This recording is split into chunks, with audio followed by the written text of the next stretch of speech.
Hello, I'm Dr. Vasili Hristidis from the Department of Psychiatry at Washington University School of Medicine in St. Louis.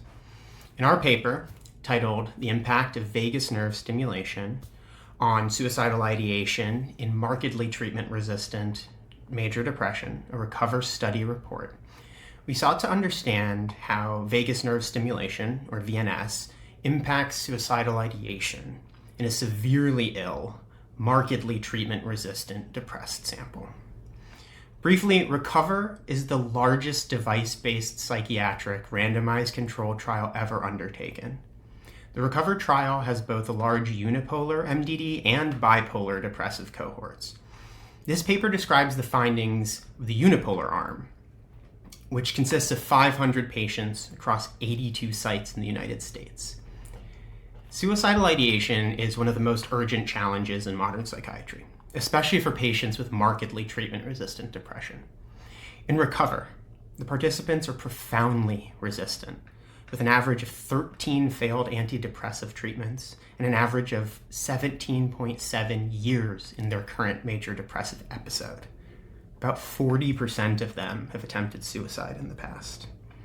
Despite the high risk of suicide in this population, we have very few long-term interventions that significantly reduce thoughts of suicide.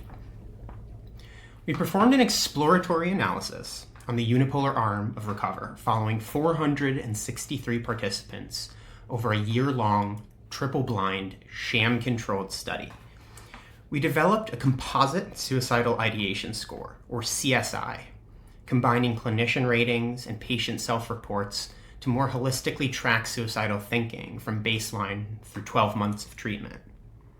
We found that in those who entered the study with clinically meaningful suicidal ideation at baseline, which we defined as a CSI score of 3 or more, the participants who received active VNS plus treatment as usual spent significantly more time in meaningful suicidal ideation improvement than those in the sham group.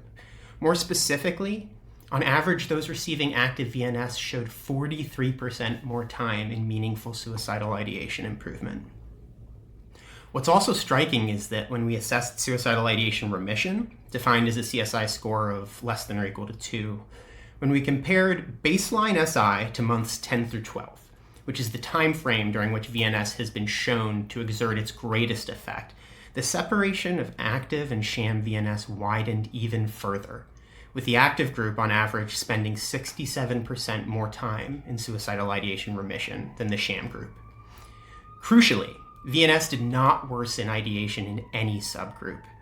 These findings suggest that for our most vulnerable patients, VNS isn't merely treating symptoms of depression or quality of life. It may provide specific benefits for suicidal ideation. Additionally, it appears that VNS is safe in patients, regardless of their SI status when implanted. It neither worsens SI in those who had clinically meaningful SI at baseline, nor does it cause treatment-emergent suicidal ideation in those without.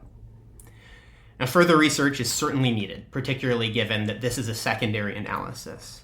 But that said, this offers new hope for a long-term neuromodulation strategy in the management of suicidal ideation in a markedly sick subset of patients. Thank you.